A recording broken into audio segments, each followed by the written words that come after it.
The scream tore from Rose Redmond's throat as the rope bit into her bound wrists, and the horse lurched forward, dragging her face first into the deep Montana snow. Her stepbrother Marcus sat atop his bay mare, his face twisted with drunken rage as he spurred the animal faster through the blizzard that had descended upon the remote valley outside Taylorsville, Utah, where their family had stopped to make camp during their journey west. The year was 1879, and the bitter December cold sliced through Rose's layers of wool and cotton as if they were nothing at all. She had been 19 for only 3 weeks when her mother married Marcus's father, and in the 8 months since, Marcus had made her life a living nightmare. At 23, he was cruel, vindictive, and consumed by jealousy over any attention his father showed to Rose or her mother. Tonight, he had found her pouring out his whiskey, the bottle she had discovered hidden in his saddlebags, and his fury had exploded into violence. Their parents had gone into town to purchase supplies and would not return until morning. Marcus had seen his opportunity.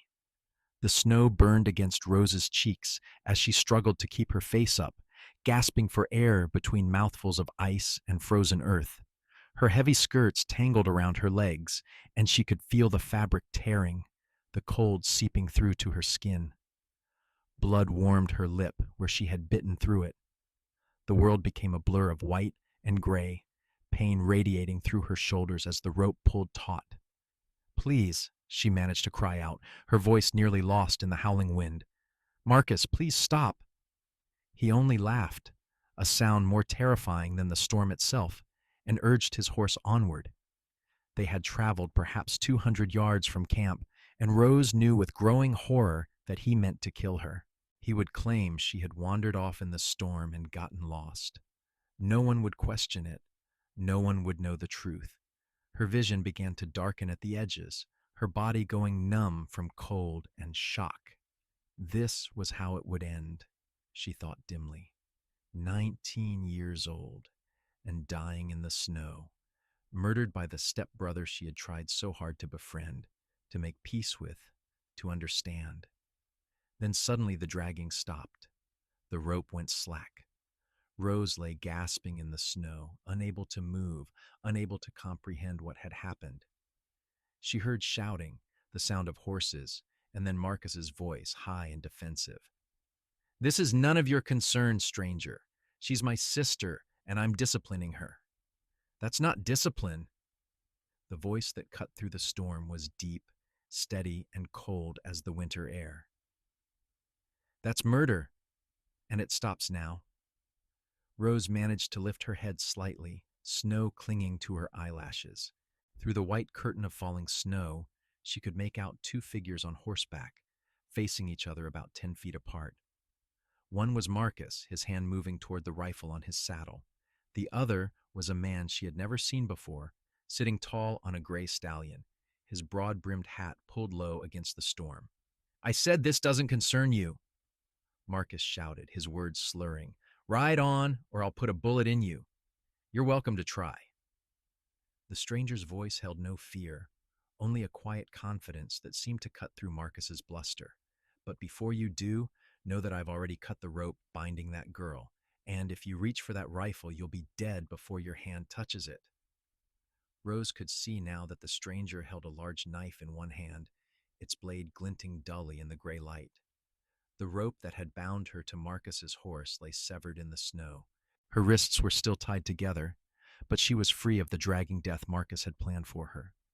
Marcus's hand hovered near his rifle. "You don't know who you're dealing with, stranger. My father is a wealthy man.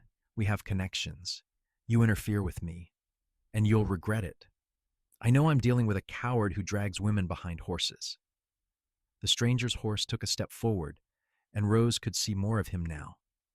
He was younger than she had first thought, perhaps 25 or 26, with a strong jaw and eyes that seemed to miss nothing despite the storm. "Now you've got two choices. You can ride back to wherever you came from and thank whatever God you pray to that I don't follow you. Or you can reach for that rifle, and I'll make sure you never hurt anyone again." For a long moment, the world seemed to hold its breath. Even the wind quieted slightly, as if waiting to see what would happen next. Rose watched, her body shaking uncontrollably from cold and fear as Marcus's face went through a series of expressions: rage, calculation, fear. He was drunk, but not so drunk that he could not see the danger he was in. The stranger sat his horse with the easy confidence of a man who had faced down threats before and won. Finally, Marcus jerked his horse's reins, turning the animal away. "This isn't over," he spat. "That girl is my sister, and I have every right to discipline her. My father will hear about this."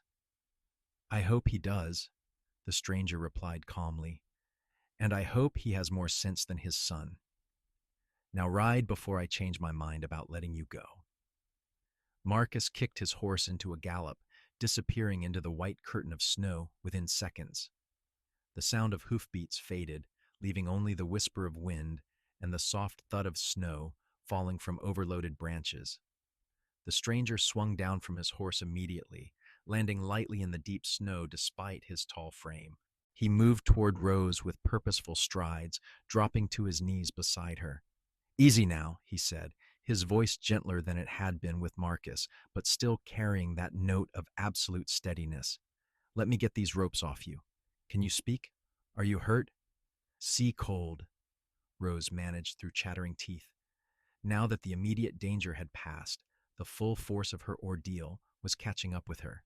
She could not feel her feet or hands. Her entire body shook so violently she could barely hold her head up. "I know. I'm going to get you warm." His hands worked at the knots binding her wrists, and Rose noticed they were strong, capable hands, scarred from work, but gentle in their movements. The rope fell away, and she cried out softly as blood rushed back into her hands. "I know it hurts." "That's good, though. Means you've still got feeling." "Can you stand?" "I don't know," she whispered. Her legs felt like dead weight, and pain shot through her shoulders and back where the rope had pulled against her. He did not hesitate. In one smooth motion, he scooped her up from the snow, cradling her against his chest as he stood. Rose found herself pressed against a wool coat that smelled of leather and wood smoke, held by arms that felt solid as oak. "My camp is just over that ridge," he said, already moving toward his horse. "About 5 minutes. I've got a fire going and a tent set up. We need to get you warm, and we need to do it fast." He lifted her onto his horse first, then swung up behind her, keeping one arm firmly around her waist to hold her in place. Rose sagged against him, too cold and exhausted to care about propriety. The horse began to move at a smooth canter, the stranger guiding it with one hand while the other kept her secure. "My name is Garrett Young," he said, his voice close to her ear. "I'm a horse rancher from Colorado, heading to California to buy breeding stock." "What's your name?" "R. Rose," she managed. "Rose Redmond." "Well, Rose Redmond, you're safe now. I promise you that. That man won't touch you again, not while I'm breathing." The simple conviction in his words made something in Rose's chest tighten. She wanted to believe him, wanted to feel safe, but she had learned that safety was an illusion. Marcus would come back. He always came back. And when he told their parents his version of events, they would believe him. They always did. True to his word, Garrett's camp came into view within minutes. He had chosen his spot well, in a small hollow protected from the worst of the wind, with a tent pitched against a rock face and a fire burning under an overhang that kept the snow from extinguishing it. The camp was neat, organized, and clearly belonged to someone who knew how to survive in harsh conditions. He dismounted first, then lifted Rose down as carefully as he had picked her up. Her legs would not hold her, and she would have collapsed if he had not caught her. Without a word, he carried her to the tent and ducked inside, setting her down on a bedroll that had been laid out near a small brazier. The warmth hit her like a physical force, making her gasp. "I need to check you for frostbite," Garrett said, already unlacing her boots with quick, efficient movements. "And we need to get these wet clothes off you. Do you have family nearby?" Someone I should fetch? My mother and stepfather, Rose said, her teeth still chattering. They went to Taylorsville for supplies. They won't be back until tomorrow. Garrett's jaw tightened. And that man, Marcus, my stepbrother. We've been traveling from Missouri, heading to California. My mother married his father last spring. Rose watched as Garrett pulled off her boots, revealing stockings that were soaked through and frozen. His expression grew grimmer. You've got frostbite on your toes, he said quietly. Not too bad, but we need to warm them slowly. This is going to hurt, Rose. I'm sorry for that. He reached for a canteen and poured water into a small basin. This water is lukewarm. I'm going to put your feet in it. It's going to feel like fire, but you need to try to keep them in there. He was right. The moment her feet touched the water, Rose cried out, pain shooting up her legs. Garrett's hand found hers, his fingers lacing through hers, providing an anchor. Squeeze my hand, he said. As hard as you need to. You're doing well. As the worst of the pain faded to a throbbing ache, Garrett released her hand and reached for a blanket. I'm going to step outside while you get out of those wet clothes, he said. There's a dry shirt and some pants in that bag there. They'll be too big for you, but they're warm and dry. Can you manage? Rose nodded, not trusting her voice. Her hands were still shaking badly, but she thought she could manage. Garrett stepped out into the storm, closing the tent flap behind him, and Rose was left alone with the crackling of the brazier and the howl of the wind outside. It took her several minutes to peel off her wet clothing, her fingers clumsy and stiff. The fabric of her dress had torn in several places, and she could see bruises already forming on her arms and legs. Her wrists were raw and bleeding where the rope had cut into them. When she finally pulled on Garrett's shirt and pants, rolling up the sleeves and cuffs multiple times, she felt slightly more human. The clothes were warm and smelled like him, that same combination of leather and wood smoke that she had noticed before. I'm decent, she called out, her voice stronger now. Garrett entered, bringing with him a gust of cold air and snow. He had taken off his hat, revealing dark hair that was wet with melted snow.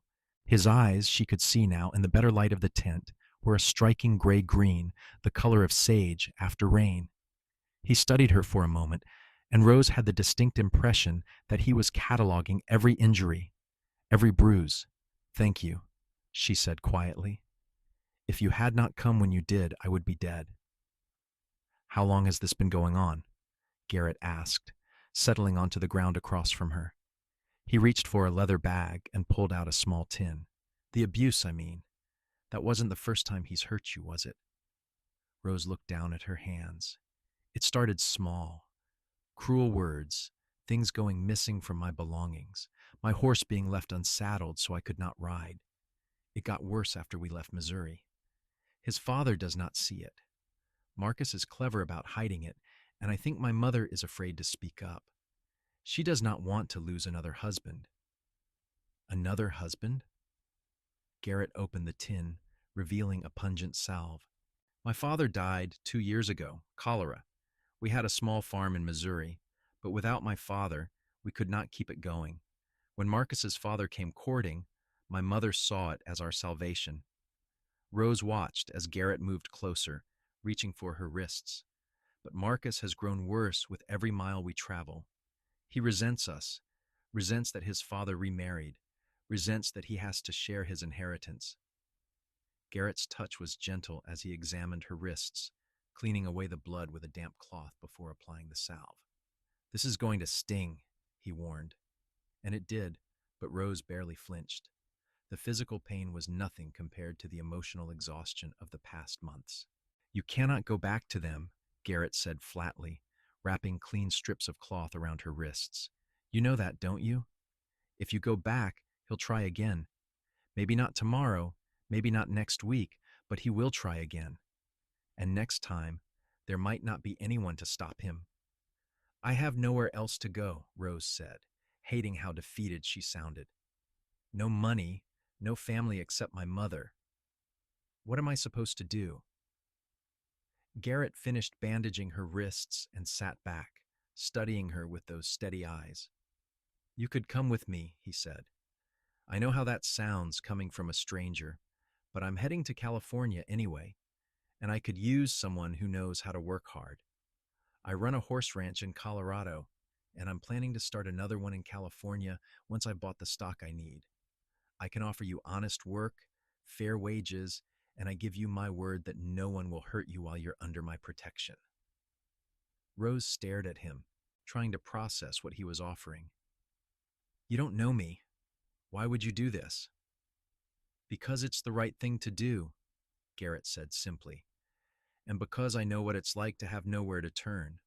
When I was 16, my parents died in a fire. I had 3 younger sisters to care for and no money. A rancher named Tom Yates took us all in, gave us work, gave us a home. He asked for nothing in return except honest labor. He saved our lives. I've tried to live my life the way he taught me, helping when I can, standing up when I see something wrong. That's all this is, Rose. One person helping another. There was no pity in his voice, no sense that he was doing her a favor out of charity.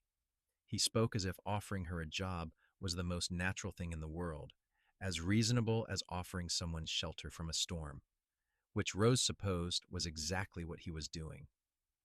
I don't know anything about ranching, she said slowly, but you know about horses? Can you ride? Yes, my father taught me. I'm a good rider. Then you'll learn the rest. I have a foreman in Colorado, Jack, who runs things while I'm away. He and his wife are good people. They'll help you get settled. Garrett paused, then added, You don't have to decide right now. Think about it tonight. But I am leaving at first light, storm or no storm. If you want to come with me, be ready. Rose wanted to ask 100 questions. She wanted to know if she could trust him, if this was real, if she was making a terrible mistake. But when she looked into his eyes, she saw only honesty and a quiet strength that made her want to believe. What about my mother? She asked. She'll worry. I'll leave a note at the camp explaining that you're safe and where you've gone. I'll give her the address of my ranch in Colorado. If she wants to find you, she can. But Rose, you need to understand something. If you come with me, you're making a choice to leave that life behind. Your stepbrother, your stepfather, all of it. You'll be choosing your own path. The idea was both terrifying and exhilarating. Her entire life, Rose had been under someone else's control. First her parents, then her mother, then her stepfather and Marcus. The thought of being free, of making her own choices, was almost too much to comprehend. I'll think about it, she said quietly. Garrett nodded, accepting her answer. Are you hungry? I've got stew that's been cooking most of the day. As if in answer, Rose's stomach growled loudly, making her blush. Garrett smiled, the first real smile she had seen from him, and it transformed his face from stern to warm. I'll take that as a yes. He left the tent again and returned with a pot of stew that smelled like heaven. Rose ate ravenously, surprised by how hungry she was. The stew was simple, venison and vegetables in a rich broth, but it was the best thing she had tasted in months. Garrett ate too, and they sat in companionable silence, the storm raging outside while they remained warm and safe inside. Where are your sisters now? Rose asked after a while, curious about the man who had saved her life. Sarah, the oldest, married a doctor and lives in Denver. Emma and Jane both work at the ranch with me. Emma handles the books and correspondence. Jane trains the horses. She has a gift with them, can gentle the wildest Mustang in a matter of weeks. Garrett's expression softened when he talked about his sisters. They're the reason I work as hard as I do. I wanted to give them security, a future. The ranch has done well, and now I'm expanding. You must be very close. We are. After our parents died, we only had each other. There were times when I didn't think we'd make it, when the cold or hunger or just plain bad luck seemed like it would finish us off. But we survived. We're stronger for it. Rose heard the echo of her own struggles in his words. Thank you for telling me, she said softly. It helps, knowing I'm not the only one who has had to be strong. Garrett's eyes met hers across the small space of the tent. You're one of the strongest people I've met. Rose Redmond, what you've survived, what you've endured. Lesser people would have broken, but you're still here, still fighting. That takes courage. No one had ever spoken to her like that before. No one had ever seen her as strong. The words settled into her heart, taking root, and Rose felt something shift inside her. She had spent so long being afraid, being a victim, that she had forgotten she could be anything else. I'll come with you, she said, the words leaving her mouth before she had consciously decided to speak them. To Colorado, to California, wherever you're going, I'll work hard, I promise. I'll earn my keep. Garrett's smile returned, warmer this time. I know you will. Welcome to the young ranch, Rose. They talked late into the night, the storm gradually weakening outside. Garrett told her about his plans for the California ranch, the horses he hoped to buy, the land he had purchased sight unseen based on a friend's recommendation. Rose told him about her childhood in Missouri, about her father and the farm, about the dream she had once had of seeing the ocean. They talked like old friends, like two people who had known each other for years rather than hours. Eventually, exhaustion caught up with Rose. Her eyelids grew heavy, and she struggled to keep them open. Garrett noticed immediately. You need to sleep, he said gently. Take the bedroll. I'll sleep by the fire outside. I cannot take your bed, Rose protested weakly. You can, and you will. You've been through hell today. You need rest. He was already gathering blankets, preparing to brave the cold. I've slept in worse places than beside a fire. I'll be fine. Rose wanted to argue further, but her body was already sinking into the bedroll, the warmth and softness too much to resist. Thank you, Garrett, she murmured. For everything. Sleep well, Rose. You're safe now. She fell asleep to the sound of his movements outside the tent, the quiet rustle of fabric and the crackle of the fire. For the first time in months, Rose slept without fear. She woke to the smell of coffee and bacon, pale morning light filtering through the tent walls. The storm had passed, leaving behind a world blanketed in fresh snow that sparkled like diamonds in the early sun. Rose's body ached in a dozen places. Her wrists throbbed, and her feet were still tender.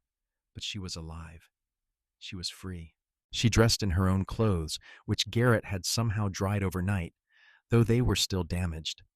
When she emerged from the tent, she found him cooking breakfast over the fire, his horse and a sturdy pack mule already saddled and ready to go. Good morning, he said, looking up with a smile. How are you feeling? Sore, but better. Thank you for drying my clothes. I hung them by the fire. Figured you'd rather ride in your own things than my britches. He handed her a tin cup of coffee, strong and black. We should leave soon. I want to put distance between us and your camp before your stepfather comes looking. Rose's stomach clenched at the thought of facing her mother, of explaining why she was leaving. But Garrett was right. The farther they were from Marcus, the safer she would be. They ate quickly, then broke camp with an efficiency that spoke of years of practice. Garrett showed Rose how he packed the mule, distributing weight evenly, securing everything so nothing would shift or fall. He worked with an economy of motion that Rose found herself admiring, every movement purposeful and skilled. Can you ride? He asked, gesturing to his horse. Or would you rather ride the mule? She's gentler but slower. I can ride, Rose said, pride making her voice firm despite her aches. She had been riding since she was 5 years old, and she was not about to prove herself weak now. Garrett helped her mount, his hands steady at her waist, then swung up behind her. We'll ride double until we reach Taylorsville. Then I'll buy you a horse of your own. I need to stop there anyway to pick up some supplies. The ride to Taylorsville took most of the morning. The town was small, barely more than a main street with a dozen buildings clustered around it, but it had a general store, a blacksmith, and a small hotel. Garrett guided them to the general store first, helping Rose down before tying his horse to the rail. "Let's get you some proper traveling clothes," he said. "And boots. Those shoes of yours won't last the journey." Inside, the store was warm and cluttered, smelling of coffee and leather and dried herbs. The shopkeeper, a round woman with kind eyes, took one look at Rose's torn dress and bandaged wrists and immediately began pulling items from shelves. "Traveling clothes for the lady," she said briskly. "I've got just the thing. Come with me, dear." Rose found herself ushered into a back room where the shopkeeper helped her into sturdy split skirts designed for riding, a warm wool shirt, a leather vest, and a heavy coat lined with sheep's wool. The clothes fit reasonably well and were far more practical than anything Rose had owned before. When she looked at herself in the small mirror the shopkeeper provided, she barely recognized the capable-looking young woman staring back at her. "Much better," the shopkeeper said with satisfaction. "You look ready for the trail now." Garrett paid for everything without blinking at the cost, then purchased a week's worth of supplies, coffee, flour, bacon, dried beans, and jerky. While the shopkeeper was wrapping everything, he turned to Rose. "I'm going to the blacksmith to look at horses. Come with me." They left the store and walked down the street to a large barn where a weathered sign proclaimed "Miller's Horses and Tack." Inside, a dozen horses stood in stalls, ranging from heavy draft animals to sleek riding horses. A man with silver hair and a neat beard approached them, wiping his hands on a rag. "Help you folks?" he asked. "I need a good riding horse," Garrett said. "Something steady but with spirit.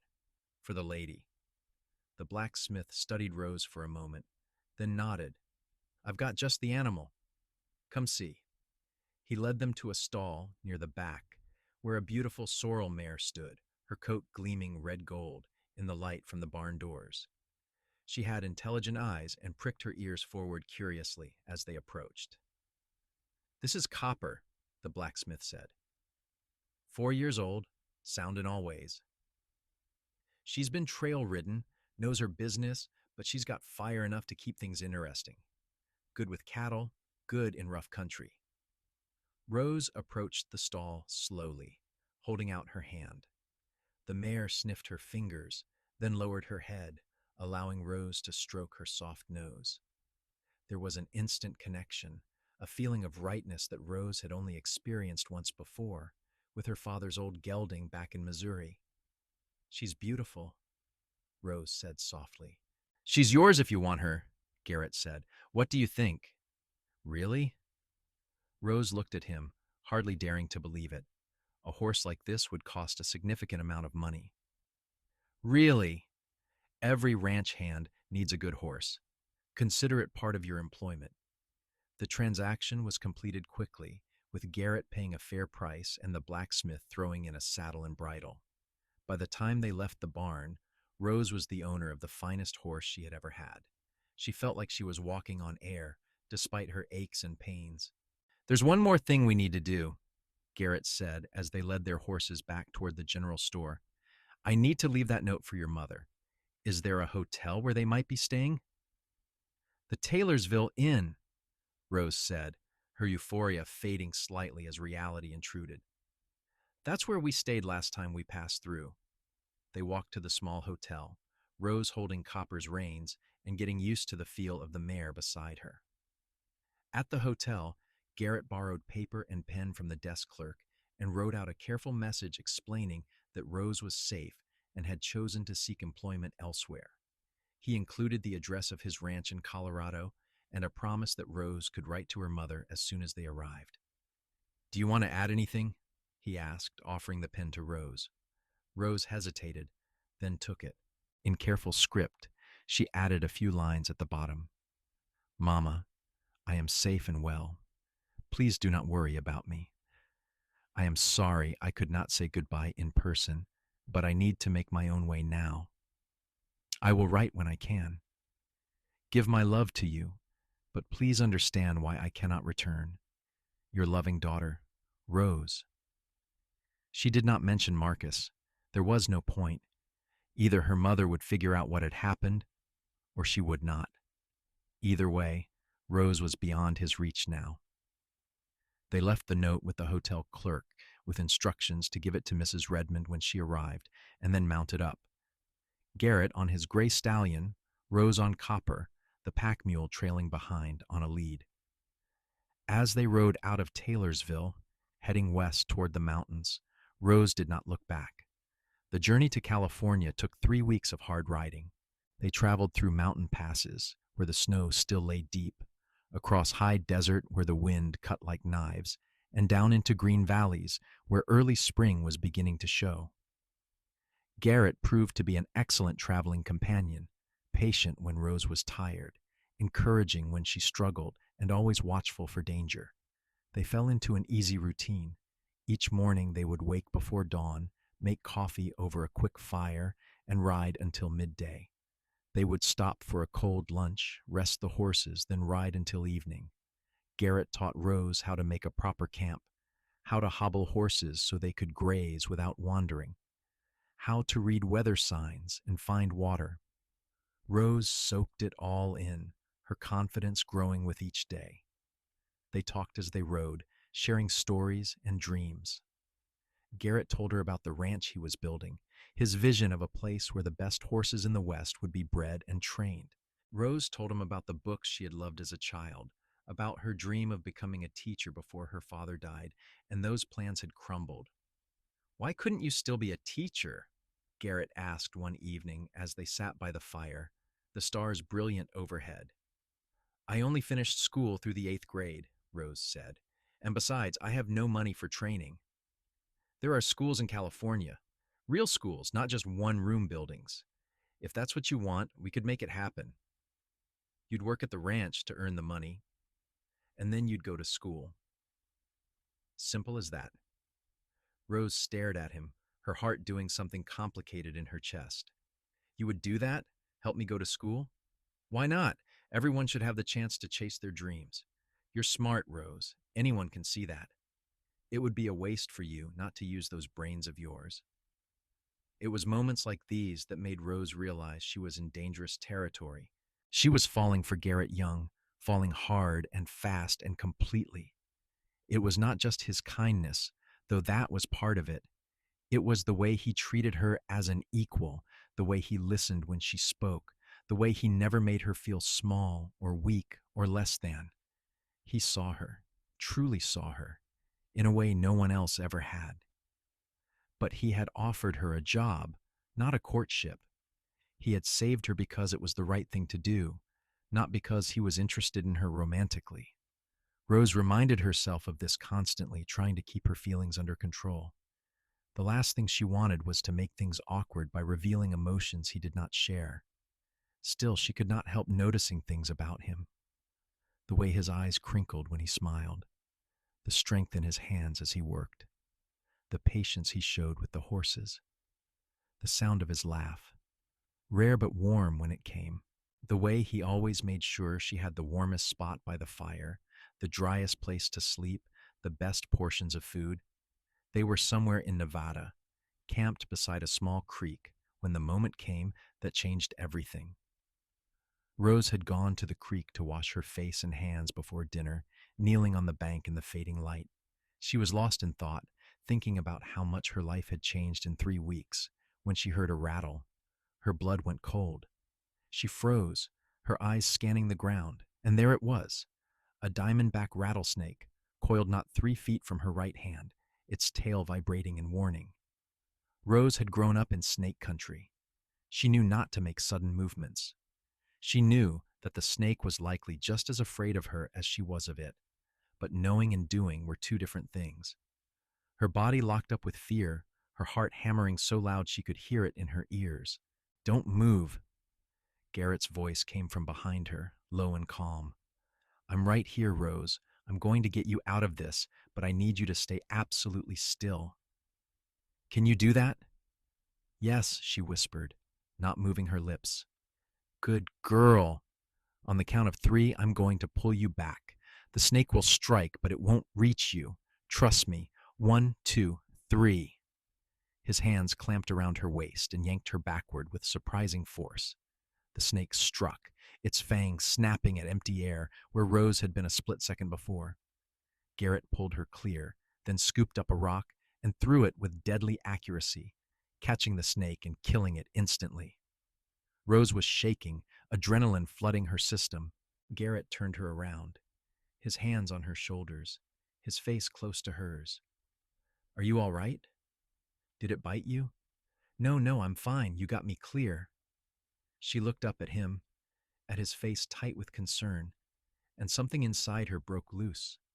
"Thank you. You keep saving me." "I'll keep saving you as many times as it takes," he said. And there was something in his voice, something in his eyes that made Rose's breath catch. For a moment they stood frozen, staring at each other in the gathering dusk. Garrett's hands were still on her shoulders, warm through the fabric of her shirt. Rose could feel her heart beating a wild rhythm, could see the pulse jumping in Garrett's throat. Then he stepped back, dropping his hands, and the moment shattered. "We should get back to camp," he said, his voice rough. "It's getting dark." They walked back in silence, the easy companionship of before replaced by a tension that crackled between them like lightning. Rose tried to tell herself she had imagined what she had seen in his eyes, but she could not quite convince herself. That night, Rose lay in her bedroll, staring up at the stars and trying to make sense of her feelings. She was 19 years old, had known Garrett for less than a month, and was completely, utterly, hopelessly in love with him. It was foolish. It was impractical. It was the truest thing she had ever felt. The next morning, things were different between them. Not bad exactly, but charged with an awareness that had not been there before. Garrett's eyes lingered on her when he thought she was not looking. Rose caught herself watching the way he moved, the play of muscles in his back as he saddled the horses. When their hands brushed accidentally, passing a tin cup or adjusting a saddle cinch, the touch seemed to burn. 3 days later, they crossed into California. The landscape changed, becoming greener, more lush. They passed through small towns and vast stretches of open land, always heading west. Garrett explained that they were going to a town called Redding, where a horse breeder named Sam Carson had the stock Garrett wanted to buy. "After we conclude the business there, we'll head to the property I bought," Garrett said as they rode. "It's about 30 miles north of Redding, up in the foothills. Good grazing land, plenty of water, room to expand. I'm hoping to have a house built by summer." "It sounds wonderful," Rose said, meaning it. The thought of helping Garrett build his dream, of being part of something new and exciting, filled her with joy. They reached Redding in late afternoon, the town sprawling along the Sacramento River, larger and more prosperous than anywhere they had been. Garrett guided them to a hotel, the Cascade House, and arranged for 2 rooms. When the clerk gave him a knowing look, Garrett's voice went cold. "The lady is my employee, and she'll be treated with respect. If I hear otherwise, you'll answer to me. Are we clear?"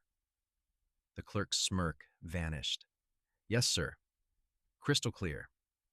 Upstairs, Garrett walked Rose to her room. "Get some rest," he said. "We're meeting Carson tomorrow morning. After that, we'll head to the property."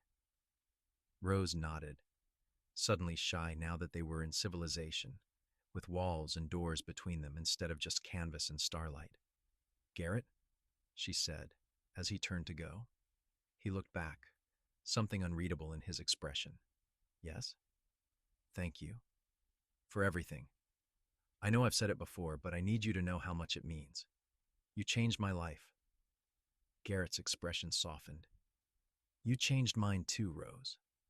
More than you know." Then he was gone, the door closing softly behind him. Rose sank onto the bed, her mind whirling. What had he meant by that? But before she could puzzle it out, exhaustion overtook her, and she fell asleep still wearing her clothes. The meeting with Sam Carson went well. The horse breeder was a jovial man in his 50s who clearly respected Garrett and was eager to do business. They spent hours going over bloodlines and prices, looking at the horses Carson had available. In the end, Garrett purchased 6 mares and 2 stallions, all of excellent quality, and arranged to have them delivered to his new property within the week. As they left Carson's ranch, Garrett was practically vibrating with excitement. "This is going to work," he said, grinning at Rose. "Those horses are perfect. Combined with the stock I already have in Colorado, we're going to build something amazing." His joy was infectious, and Rose found herself grinning back. "I'm glad," she said. "You deserve this, Garrett. You've worked so hard." They rode north out of Redding, following directions Carson had given them. The land grew more rugged, hills rising into low mountains, oak trees dotting the golden grasslands. And then as they crested a ridge, Garrett pulled his horse to a stop and pointed. "There," he said, his voice full of wonder. "That's it. That's our land." Rose looked where he pointed and caught her breath. The valley spread out before them was beautiful, a sweep of green and gold, crossed by a clear stream that sparkled in the afternoon sun. To the north, mountains rose blue and hazy. To the south, the land rolled away in gentle hills. It was perfect. "Our land?" she asked softly, catching on the word he had used. Garrett looked at her, and there was no mistaking the expression in his eyes now. "Rose, I need to say something, and I need you to just listen until I'm done. Can you do that?" She nodded, her heart climbing into her throat. "When I saw your stepbrother dragging you through that snow, I thought I was just doing what any decent man would do, stopping a wrong, helping someone in trouble. But from the moment I first looked into your eyes, something shifted. These past weeks, traveling with you, talking with you, watching you grow stronger every day, I've fallen in love with you.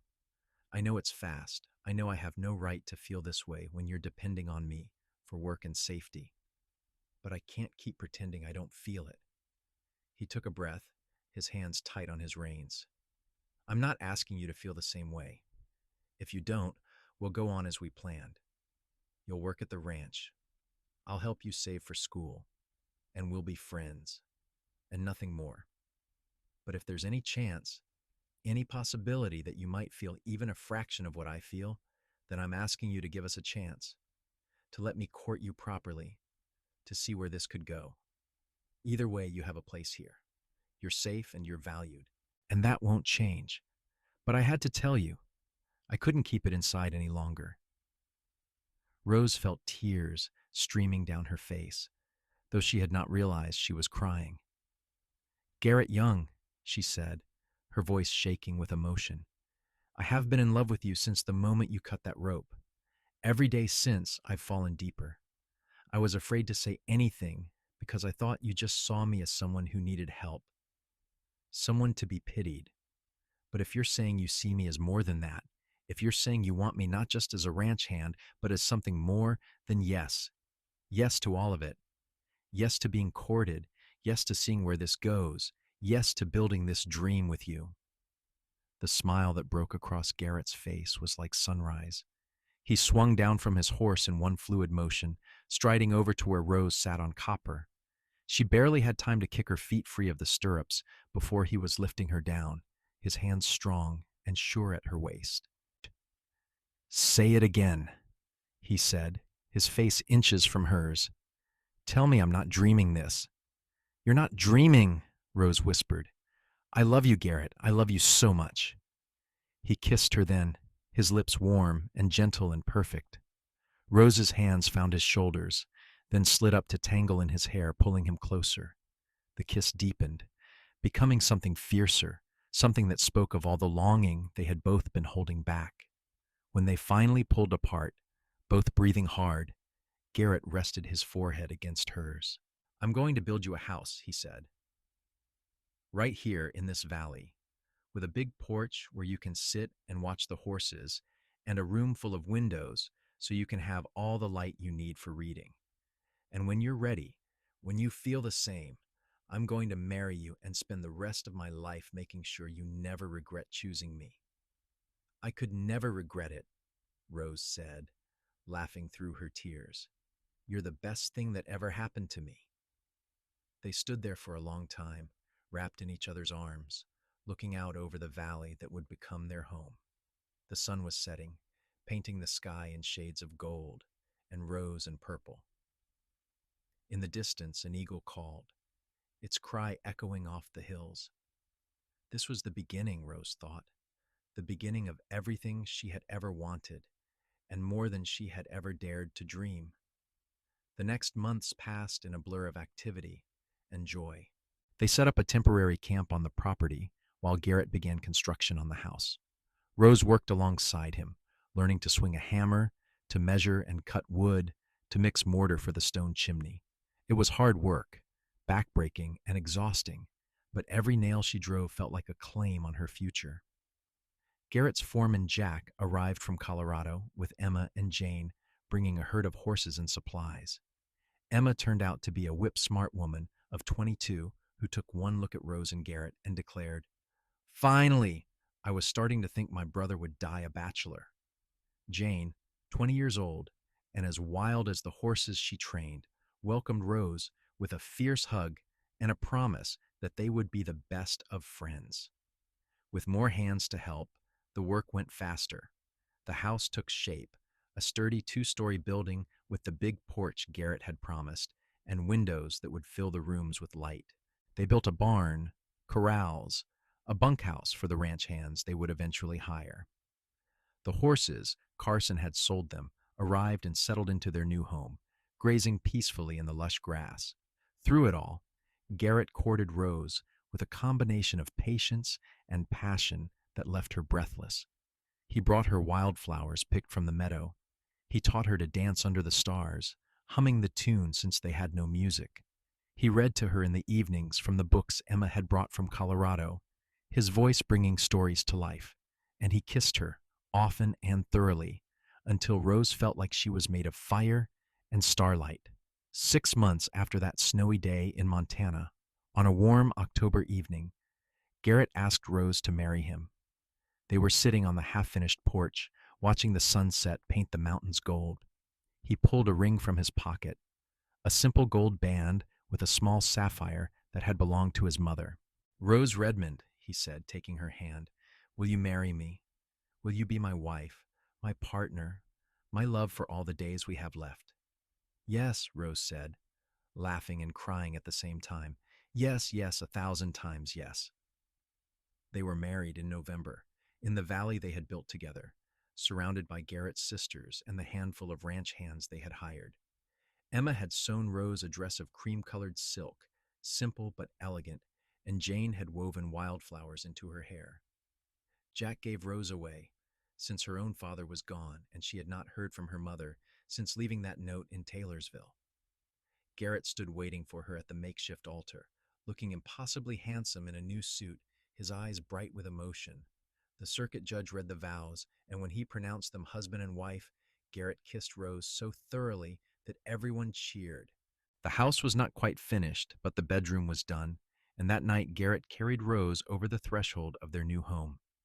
They made love slowly, tenderly, learning each other in the soft glow of lamplight. Afterward, Rose lay in Garrett's arms, listening to his heartbeat, marveling at how her life had changed. "I never thought I could be this happy," she whispered. "Get used to it," Garrett replied, pressing a kiss to her forehead. "Because I plan to make you happy every day for the rest of our lives." Their first year of marriage was full of challenges and triumphs. The ranch grew, acquiring more horses, more land. Rose proved to have a gift for bookkeeping, taking over the accounts from Emma and managing them with efficiency. She also began teaching reading and writing to the ranch hands' children, setting up a small schoolhouse in one corner of the barn. It was not the teaching career she had once dreamed of, but it filled her heart with purpose. In the spring, Rose discovered she was pregnant. Garrett was beside himself with joy, treating her like she was made of spun glass despite her protests that she was perfectly capable of doing her work.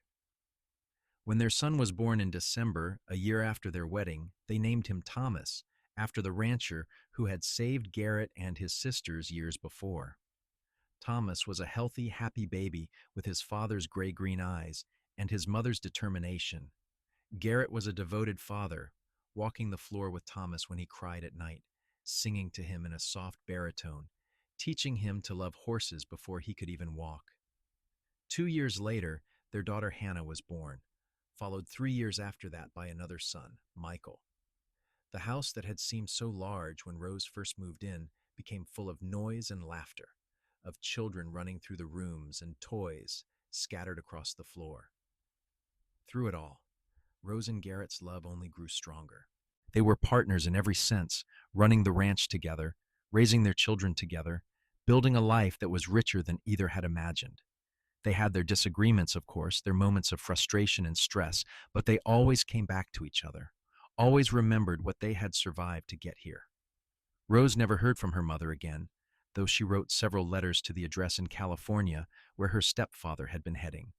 She did not know if the letters were received and ignored, or if her mother had simply moved on. It hurt, but the pain faded over time, replaced by the love of the family she had built with Garrett. On their 10th anniversary, Garrett surprised Rose by taking her back to the ridge where they had first seen the valley. They stood in the same spot, looking down at the ranch that sprawled below, prosperous and thriving. "Remember when this was just empty land and a dream?" Garrett asked, his arm around Rose's waist. "I remember," Rose said, leaning into him. "I remember thinking it was the most beautiful thing I'd ever seen. It's even more beautiful now," Garrett said.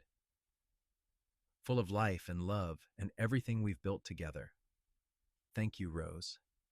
Thank you for taking a chance on a stranger in a snowstorm. Thank you for building this life with me." Rose turned in his arms, looking up at the man she loved more than breath itself. "Thank you for cutting that rope," she said softly. "Thank you for saving me, not just from Marcus, but from a life where I would never have known what love really is. You gave me everything, Garrett. A home, a family, a purpose. You gave me myself." He kissed her then, long and deep. The same passion between them as on that first day when he had lifted her from copper and claimed her heart. Around them, the valley spread out in the golden afternoon light, full of horses and possibility and hope. This was their legacy, Rose thought, as they finally pulled apart. Not just the ranch or the land, or even the children, though those were precious beyond measure. Their legacy was the love they had built from nothing, the life they had carved out of hardship and fear. They had taken broken pieces and made something whole and beautiful. Years passed. Thomas grew into a young man with his father's skill with horses and his mother's head for business. Hannah became a teacher, opening a real school in the nearby town. Michael chose to be a veterinarian, studying in San Francisco before returning to care for the ranch's animals. All three of them married and had children of their own, filling the valley with another generation of laughter and love. Rose and Garrett grew older together, their hair turning silver, their hands becoming gnarled from years of work. But Garrett still looked at Rose like she was the most beautiful thing he had ever seen, and Rose still felt her heart skip when he smiled at her. On a warm spring evening, when Rose was 65 and Garrett was 71, they sat on their porch watching their grandchildren play in the meadow. Thomas's oldest son was teaching his younger siblings to ride, all of them laughing as they circled the corral on patient ponies. "We did good," Garrett said, his hand finding Rose's and lacing their fingers together. "We did," Rose agreed.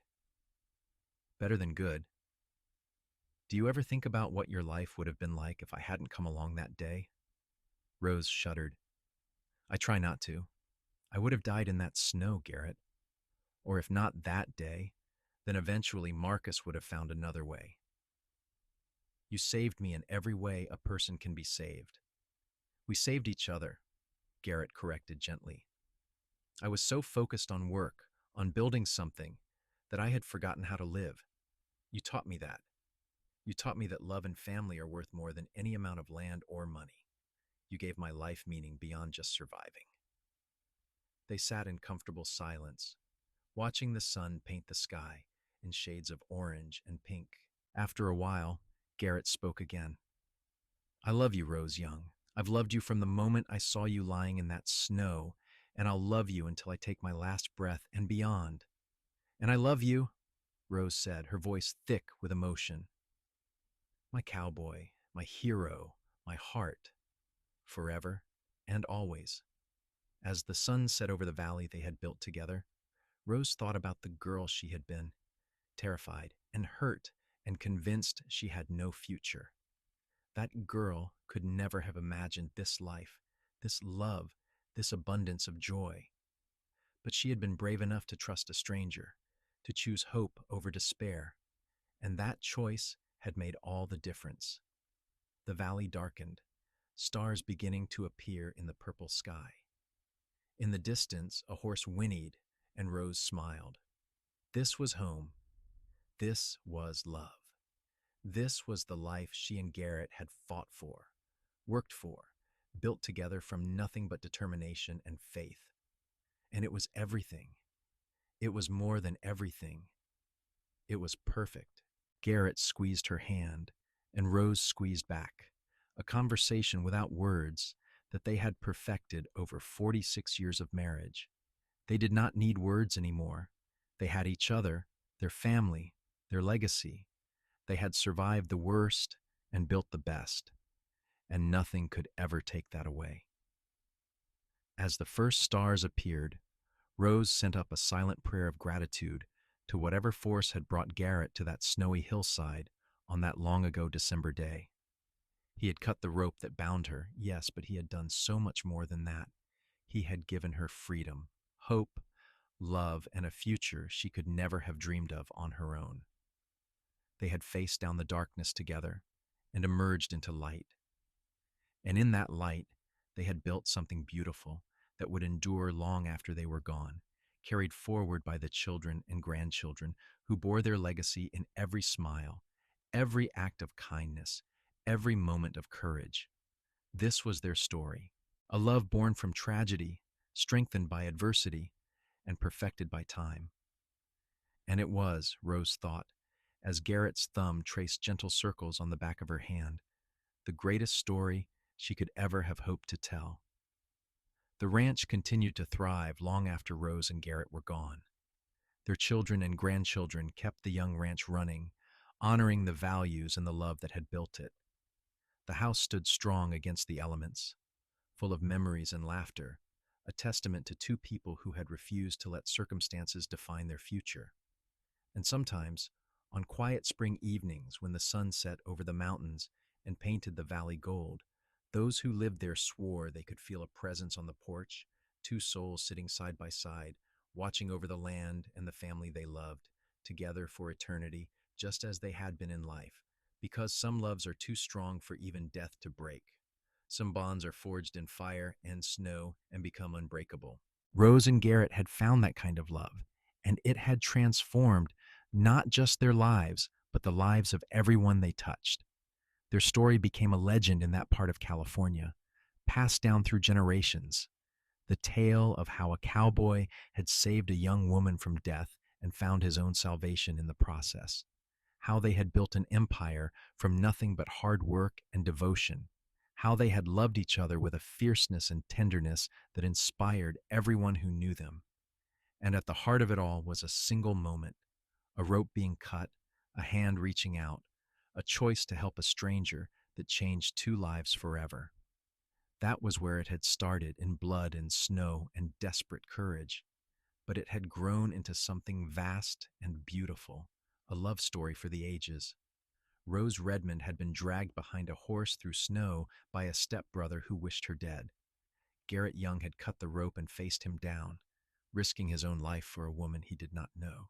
From that moment of violence and rescue had blossomed a love that would span decades, produce a family, build an empire, and create a legacy that would endure for generations.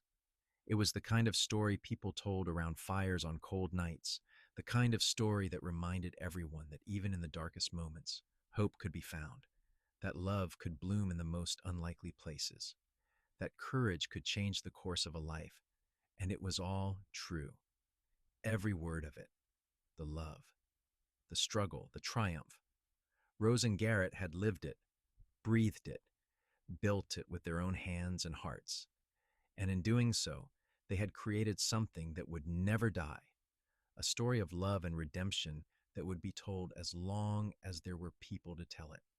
This was their gift to the world, proof that love could conquer anything, that kindness mattered, that one moment of courage could ripple out and change everything. They had started with nothing but each other and built a life that was rich beyond measure, not in gold or land, but in love and family and purpose. And in the end, that was all that mattered. Not the acres they owned, or the horses they bred, or the money they made. What mattered was that they had loved each other deeply and truly, that they had raised children who carried on their values, that they had created a home filled with warmth and joy. Rose and Garrett Young had taken broken pieces and made them whole. They had faced down evil and chosen good. They had built something beautiful from ashes and pain. And their love, forged in snow and sealed with courage, had lasted a lifetime and beyond, a beacon of hope for all who came after them. That was their story. That was their legacy. And it was, in every way that mattered, perfect.